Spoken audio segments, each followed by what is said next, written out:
Just what does it take to go from zero to £200,000 in sales in just 8 weeks? It's the e-commerce master plan podcast. Here to help you solve your marketing problems and grow your e-commerce business. Cutting through the hype to bring you inspiration and advice from the e-commerce sector and beyond. Here's your host, Chloe Thomas.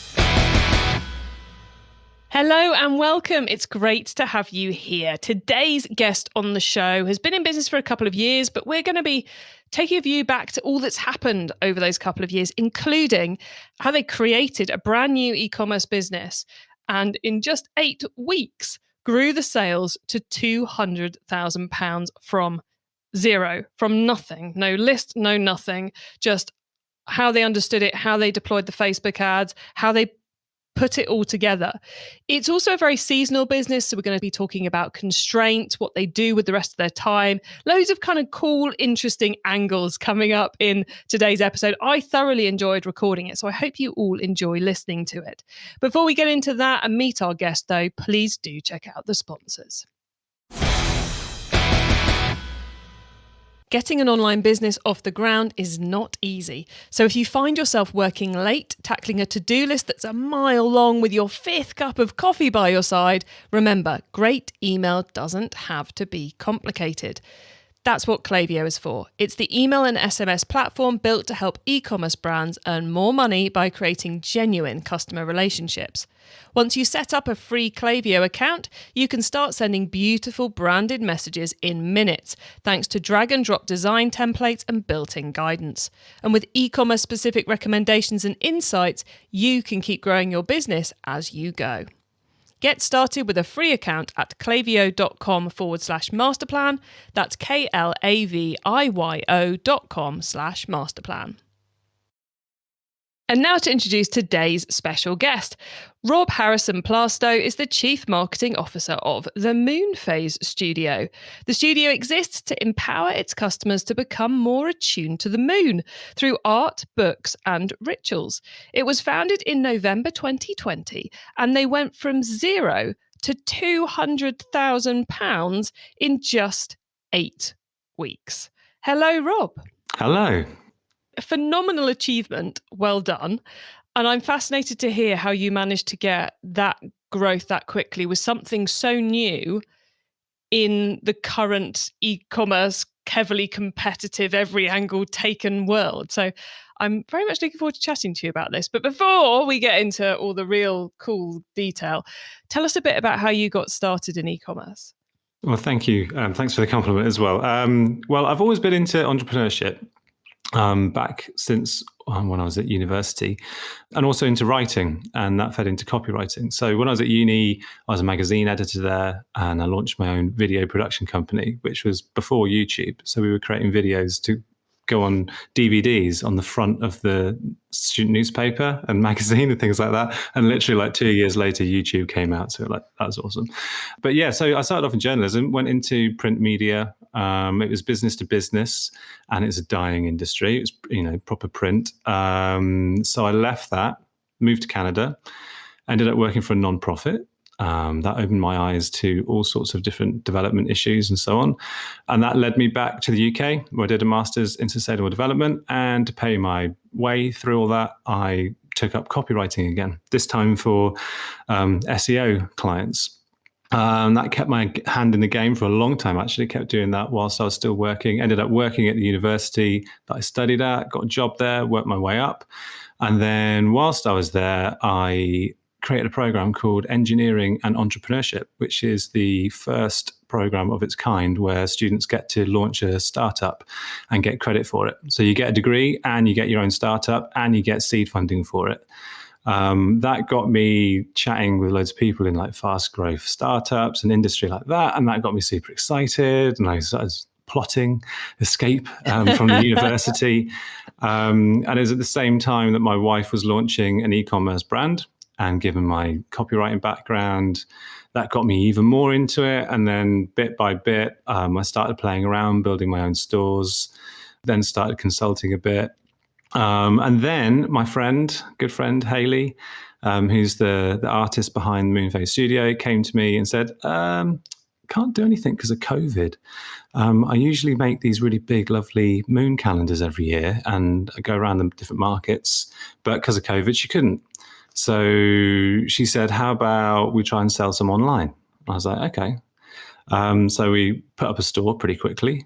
But we knew who we were talking to. And I think that was what was really important. We had real empathy for who's using this and why.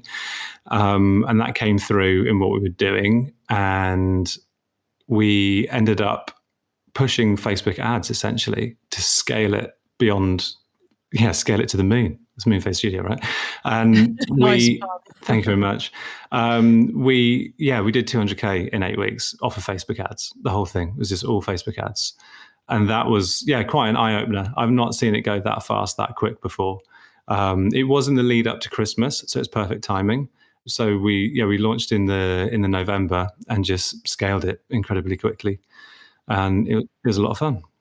You've given us so much there, Rob, but there's two key things, I guess, which come to me from what you've just been saying. One, it wasn't just Facebook ads. Let's just be honest. It wasn't just Facebook ads. And we'll dive into why it wasn't just Facebook ads in a minute. Mm-hmm. Which guys, you can't see Rob's face, but Rob's now looking at me really confused. But it was about Facebook ads. What's she on about? Don't worry. It will all become clear. I think I know what you're going to say. And then the other thing is, I think it's so entertaining that universities create these amazing entrepreneurial degrees, but a university is one of the least entrepreneurial places in the world. Yes. And I do just wonder how that feeds into the staff retention strategy on the entrepreneurial programs. Because I can imagine if you're the sort of person who should be in charge of an entrepreneurial program, you're probably not the sort of person who should be working at a university. So it just personally amuses you that you created that amazing scheme that will help so many people, degree that will help so many people. And then obviously you got inspired by what you were doing, which led to you leaving the university to do something more entrepreneurial. Mm-hmm. I find that fascinating. And I'm not the only one, because whilst I was there, the head of engineering, he left and did a spin out. The director of education did the same. Yeah, I think universities have got to think long and hard about how they manage entrepreneurship, because oftentimes they don't. And if anything, they can be a bit of a block to it. Not always, but just the way that they're set up, all about the research, all about like this sort of antiquated idea of prestige and academia. It's not conducive to entrepreneurship most of the time. And then when it is, it goes so well, they leave. Yeah, it's kind of like a place where loads of ideas get come up with, but where the personality profile of someone who will survive and thrive in academia is about as far away from entrepreneurial as you can get. But I could happily talk about this for the rest of the podcast, but it's not what the listeners have tuned in for, let's be honest. So let's come back to the Moonface Studio. We will get into the mix that you had to put in place to get yourself from that 0 to 200K in 8 weeks in a moment. Before we do, let's just because that was tail end of 2020. We're now in 2022. So let's let the listeners know where you're at the moment. So where in the world are you? Where are you selling to? Okay, so Hayley and I are in Cornwall, and we're selling in the UK and in America. And we're currently building new stores for Canada and then eventually the EU as well. Cool. And we've kind of glossed over what the actual physical product is. So just want to tell us a little bit about why the product exists and what it actually physically is, please. Okay, it's quite difficult to explain. You have to see it, but it's beautiful, basically. And I think one of the reasons for its success is product market fit. It's just a gorgeous thing that people who want to connect with something larger than themselves, who are into like cyclical living, like lunar living and so on, so living by the moon, so planning their projects and what they're doing with themselves around what's going on in the heavens and so on. It's got links to astrology to a certain extent, but essentially what it is a diagram almost of the year. You can see the entire year and you can see every phase of the moon around the outer circumference. And then you can see the zodiac transitions. You can see the pagan wheel of the year. You can basically see all the information that you might need at a glance day by day for the entire year of what's going on in terms of the sun, moon, and stars. So it's literally a wall chart. Yeah. A very beautiful wall chart for a very specific purpose. That's right. And since the initial launch, you've expanded to some peripheral products as well. Mm-hmm. So what led you to bring those into the mix? Talking with our customers and helping them to be able to decipher the calendar and know how to use it. And that's something we're still working on. Literally in the last week or two, we've been doing loads of primary research. So we've been interviewing customers both in the UK and in America to much better understand who they are, what they need, what they want. We've been mapping what we call this emotional content framework to like properly understand what are the emotional needs that are related to this product and to their experience and their use of it. What does it feel like when those needs are being met? What does it feel like when those needs are not being met? Because essentially, as a way of creating the store and the copy, we're selling that transformation between the need not being met, the pain point, to the need being met, which is that transformation. That's why people buy. That's why they come back again, and really connecting deeply with that. So it's empathy led, basically. Excellent. And what platform are you doing all this on? Shopify. Simple as that. Yeah, everyone, you were trying to wait, and they got it up and running so quickly and scaled it so quickly. Shopify. Clearly, it was going to be Shopify. Any key widgets or plugins you've used over the last couple of years you'd like to give a plug to? Yeah, there's a bunch of different ones. There's we use an upsell app, imaginatively called Upsell Now, I think. We got a bunch of apps on there. We're using loads. That's one thing about Shopify. Basically, if you want to do anything other than basic stuff, you've got to have apps, right? So we've got loads. Most of the apps that we've got on there help us in some way, either A/B testing things, upselling things, or giving us more data to go on to make decisions. However, one app that I think they previously sponsored your show, Klaviyo. Love Klaviyo. Klaviyo. Yeah, Klaviyo, sorry. Love Klaviyo. Klaviyo, yeah. We have to get the name right. Yeah, we use that. That's been incredibly useful. And what does the team look like? Is it just you and Hayley, or have you outsourced a couple of the key things as well? We've got Hayley, myself, and Rachel. Rachel's helping us out with customer service because you can imagine doing that many sales that quickly in such a small period of time. One of the first things to get a bit wobbly is the customer services. We outsource our fulfillment and distribution. So we've got partners in America that just it all integrates with Shopify. And then we've got a fulfillment center in the UK as well. So it's all hands off in that regard. We push out ads. We do, our marketing efforts, but then everything just goes out to those fulfillment centers. So at the beginning, it was crazy. It was in Hayley's living room. She was surrounded by poster tubes and stacks of prints, just trying desperately to keep up with the orders. And it very quickly became clear that there's no way we're going to be able to do that. So we outsourced that straight away, pretty much. At the moment, we're outsourcing a bit of blog writing, a bit of link building, and things of that sort of nature. And I think we're going to be leaning on that a little bit more heavily this coming year as we start to grow our organic traffic, not just the advertising. Well, because it's one thing creating that emotional content framework, the why behind why customers are buying the products. If you don't do anything with it, then, what was the point in doing the research piece? And obviously, I'm sure that's going to feed into your ads and product pages. But with such an information and lifestyle linked product, you've got to fill in the copy on the site, haven't you? Mm-hmm. We've got so much content in the works because there's just, it links to so many different topics and people want to know how to use it. They want to know about all the different aspects. A lot of the people are new to that kind of wellness kind of niche. And they're quite new to it and they need a bit of hand-holding. And they've got a lot of questions, which means that we've got a lot of content to create in order to satisfy those questions and to help them get the most out of it. But one of the good things about the business, and this is one of the reasons other than Facebook ads that you got to 200,000 so quickly in those first 8 weeks, is it's a very seasonal business because you're creating a calendar that runs on the calendar year. So there's kind of like that tail end of the year plus Christmas, mop up a few people in January. But there's a definite part of the year where the sales are going to be high, which enables you, I guess, to run the business a bit more seasonally too. Yeah, what we're trying to do at the moment is to better understand our customers in order to provide other products throughout the year. But we know full well that quarter four is where, the majority of our income is going to come from. We're looking at the moment to bring on some more books, and we're going to start doing some apparel. But the thing we're really excited about is the creation of a journal, a planner.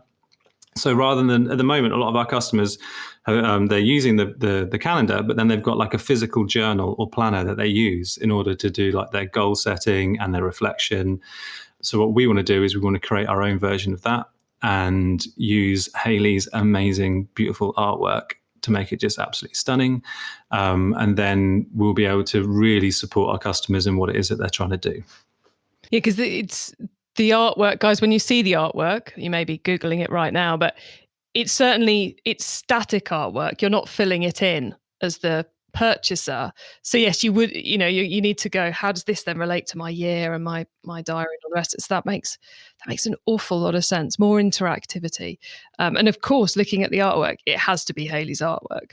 Otherwise it just wouldn't fit. We're a bit busy at the moment, and Hayley's actually got another business that she runs.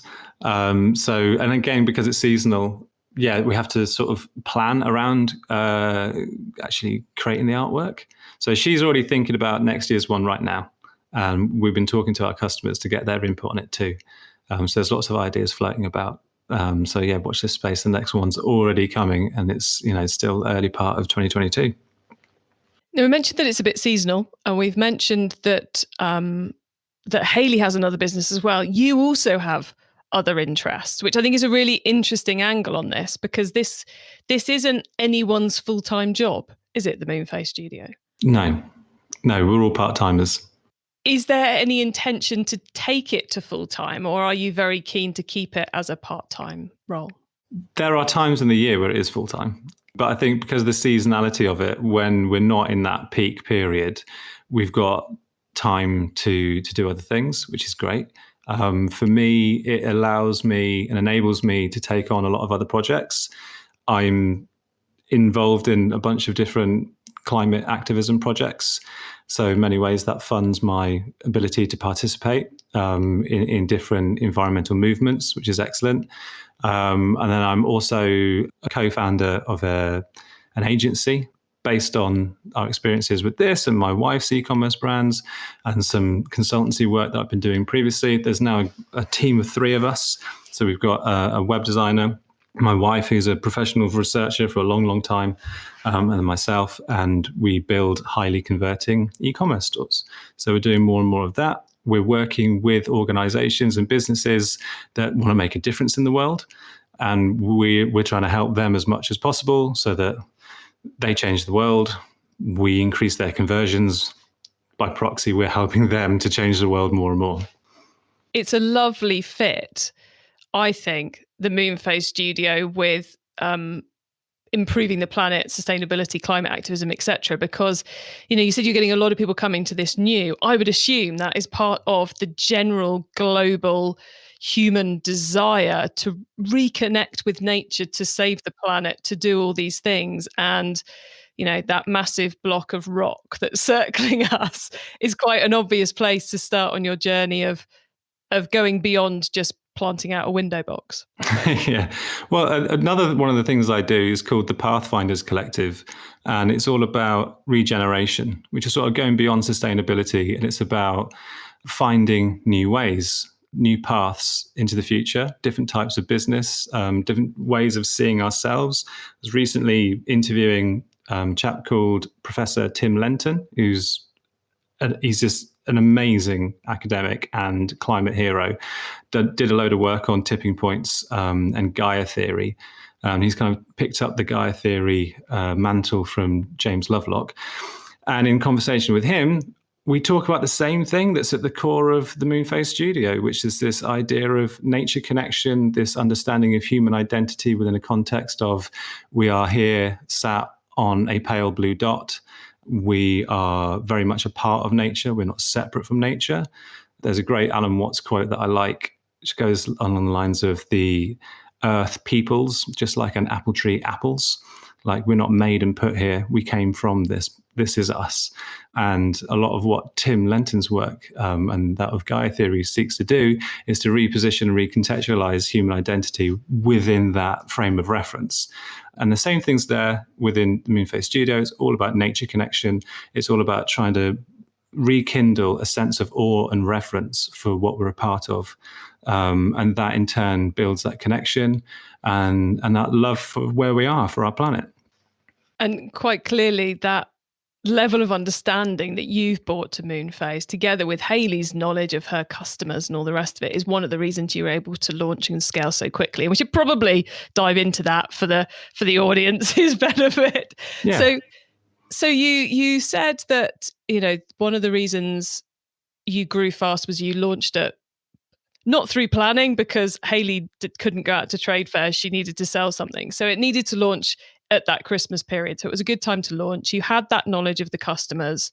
You knew there was a market out there for that product. You both were bringing an awful lot of knowledge of what the potential whys were to the party. So how did you build that into the marketing to make sure you maximize the impact in that 8-week period? Because I think a lot of people could have got distracted with setup or distracted with problems rather than being really focused on how can we make the most we possibly can in these 2 months. So how did you pull it all together to make it all happen? There you go. Massive question for you, Rob. I would love to say that we're both like e-commerce geniuses and planned the entire thing. It was a surprise in many ways as to how good a product market fit we got. It wasn't a surprise in terms of the fine tuning of the messaging and the Facebook ads. Like, the process that I've got with the ads, I knew that if it's going to work, I know how to scale it. Like, I did a bunch of audience testing. I tested and A/B tested all the copy, all the images, the videos, everything. So once I knew that we had something that worked, then it became a question of, we've got the right message with the right creative going to the right audience. Now we just need to scale it. And I did a mixture of what I call vertical and horizontal scaling until such a point that I was able to get enough data on the pixel to start running lookalike audiences and so on. But essentially, the single interest targeting audiences from the beginning were the ones that actually performed the best. So I just kept either increasing the budget by 20% every couple of days, or I would, actually I've got a full method about like how much scaling I do, and then I copy and duplicate the ad set and then just keep doing that. So by the end of it, I've got all these ad sets that are going up and up and up and up with their little twins that then come off, and then they go up and up and up. And then I duplicate the different ads. There's some weird little intricacies within Facebook ads. Like, when you start playing around with it, it seems completely counterintuitive. Like, why would you run 3 copies of exactly the same ad? At the beginning, you're like, that doesn't make any sense. But it does, because it captures different pockets of data. The data that the pixel's using isn't evenly distributed. And the way that the machine learning happens isn't, human logic.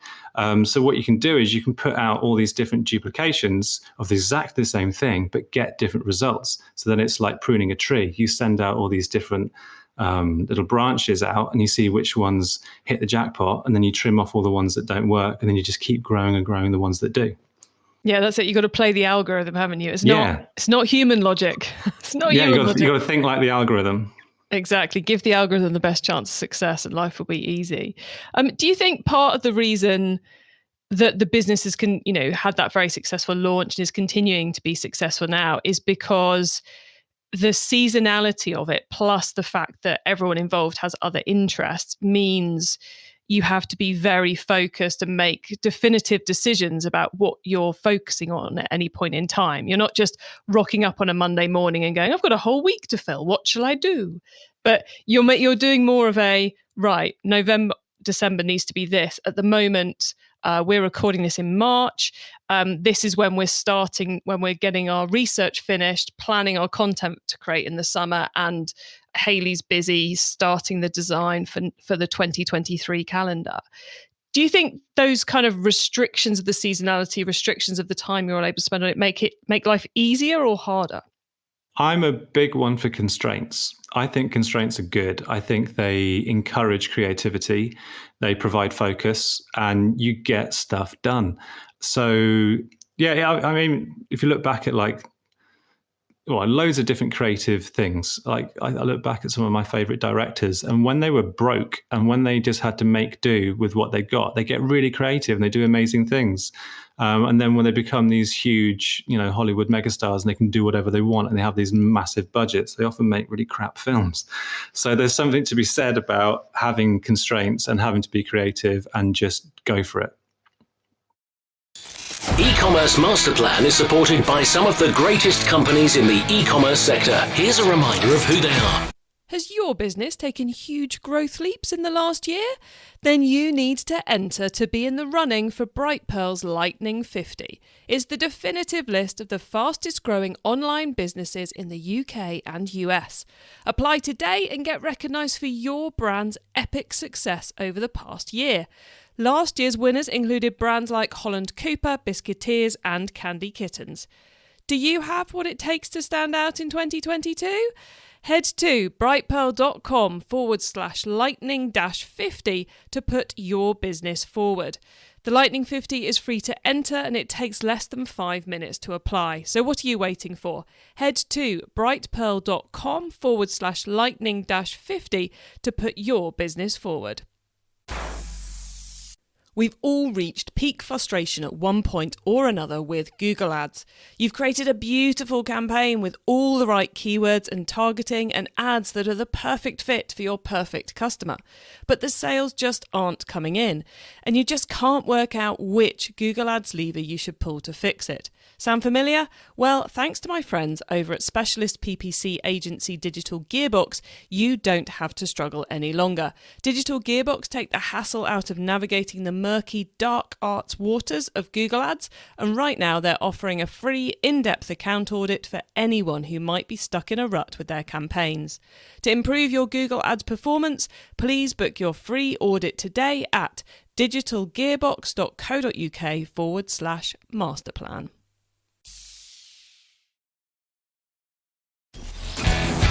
It's time for the top tips round.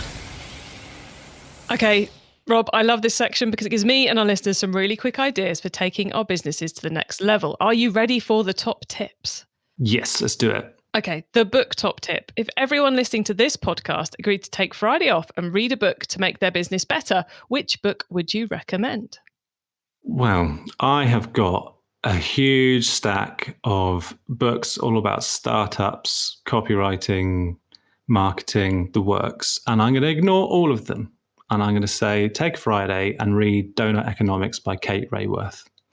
The reason that I'm suggesting that you do that is because inside that book, it builds on something called Ecological Economics, which sounds like the least sexy thing you ever want to read about, but it's probably the most important thing you ever read about because it's about essentially a paradigm change in how we see the economy and the environment, which in many ways explains why we're in the mess that we're currently in, because we live in a situation where we think that the environment is some sort of resource, some sort of subsystem of the economy, when in actual fact, it's the other way around. The economy is a subsystem of the environment. It's part of the ecosystem.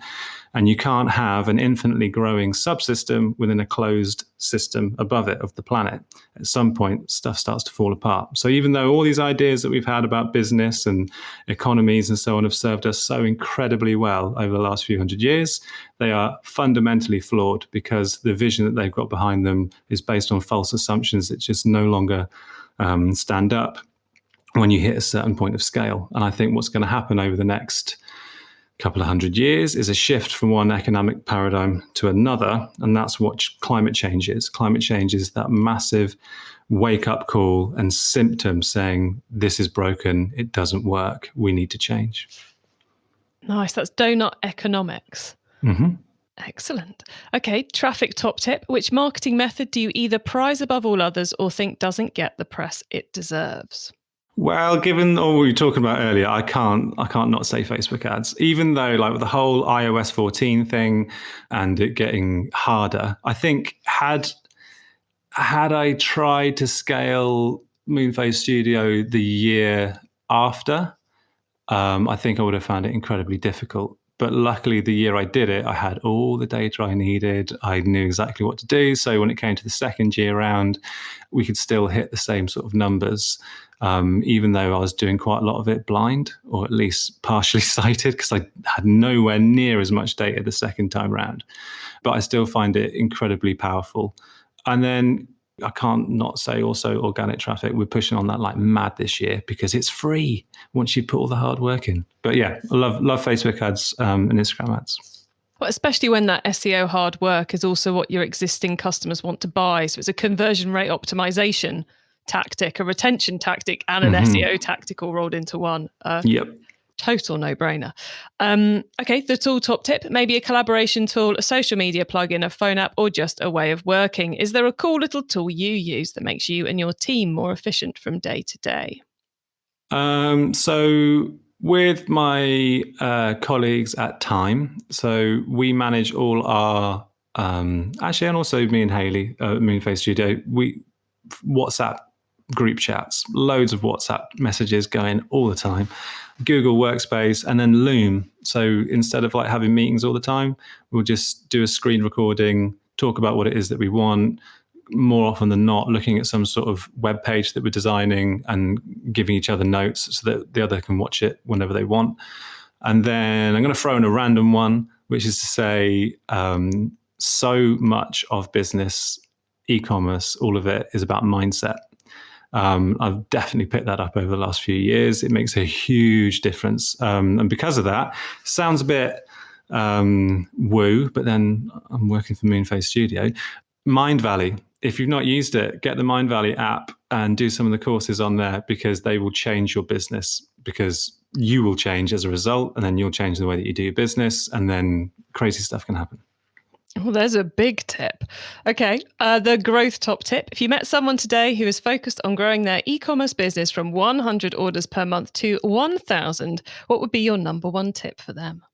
My number one tip, without doubt, would be do your research. So many people want to skip to the end. They think they know what they're doing. They whack a load of stuff up. They make loads of guesses. They assume things. But you've got to do your research. Scour the internet for reviews, comments, read competitor reviews, interview your customers, read up on psychology and persuasion. Try and do what David Ogilvy used to suggest, which is to enter the conversation already going on in your prospect's head. When he used to take on a client, he'd go and he'd become an anthropologist for a while and essentially just observe and do his research. So once you know them inside out and you can map not just their demographic or psychographic information, but also use empathy, understand those emotional needs and so on, that's where the gold is. And then once you've got all that information, keep experimenting, keep A/B testing, test all your assumptions. And I think your other podcast talks about this, keep optimizing. That's the whole plan, right? Just like get to the depth of it and then test. And it's all about the research. Gold star for mentioning keep optimizing. The theory, if not the podcast, is just essential. Rob, right, we've got a few things to tell the listeners about before we let you go. First off, where can they find more about the Moonface Studio? So Moonface Studio, go onto Instagram, just type in Moonface Studio, you'll find it. You can also go to themoonfacestudio.com. I think that's the best place to find us is probably on Instagram, and the website, obviously, to go look at how beautiful it is. Excellent. And as you've mentioned, from what you've achieved with Moonface, you've now kind of amalgamated that into an agency to help other great e-commerce businesses scale fast called Time Agency. So tell us a bit about what you're doing for people and where they can find you if they're interested in a conversation. Thank you very much. Okay, so if you go to timeagency.io or its_time agency on Instagram, or you can find me, Rob Harrison-Plastow, on LinkedIn. What we do is we build highly converting e-commerce stores. We really dig into the research, obviously, it's what I've been talking about. Between the three of us, we leave no stone unturned in terms of like, how can we make this more highly converting, not just in the sense of A/B testing how big your call to action is or like making sure it's a different color, but like really digging deep into who your customer is, what you're doing, so that as soon as somebody lands on your website, they feel that it's talking to them. And that's conveyed not only in the copy, but in the imagery, in the look and feel of the whole website and its navigation. And we're all massive geeks for it. We love it. So it's actually like, it's an absolute joy to do that with Craig and with Becky. Excellent. And I believe you've got a nice freebie for the listeners as well, as if we haven't given them enough today. I know. So if you go to timeagency.io, you will find a guide on there called 7 Killer Strategies for Highly Converting Websites.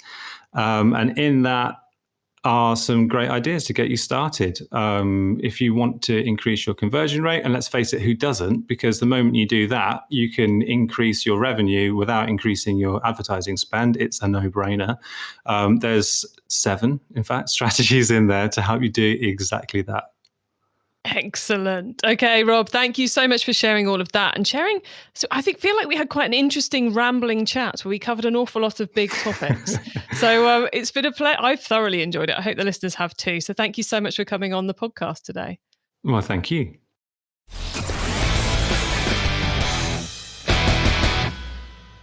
So really interesting take from Rob there on lots of angles, really. I think the fast growth side of it is really interesting because they got all their ducks in a row. They knew what they were doing. They got focused on one marketing channel. They got the website where they needed it to.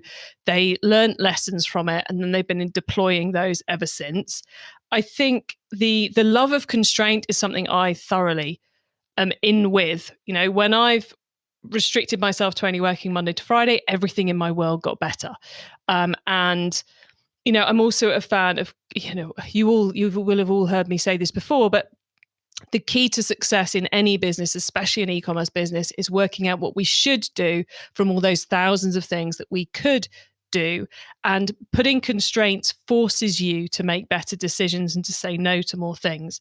So loving his thoughts on constraint there. And then the piece they're currently going through, I think, is really inspiring and really core to how to take the step forward with the big shifts we're going to be seeing, and we are already seeing in marketing this year, with increased competition, with the death of all the cookies and consumers' desire for more of an emotional connection.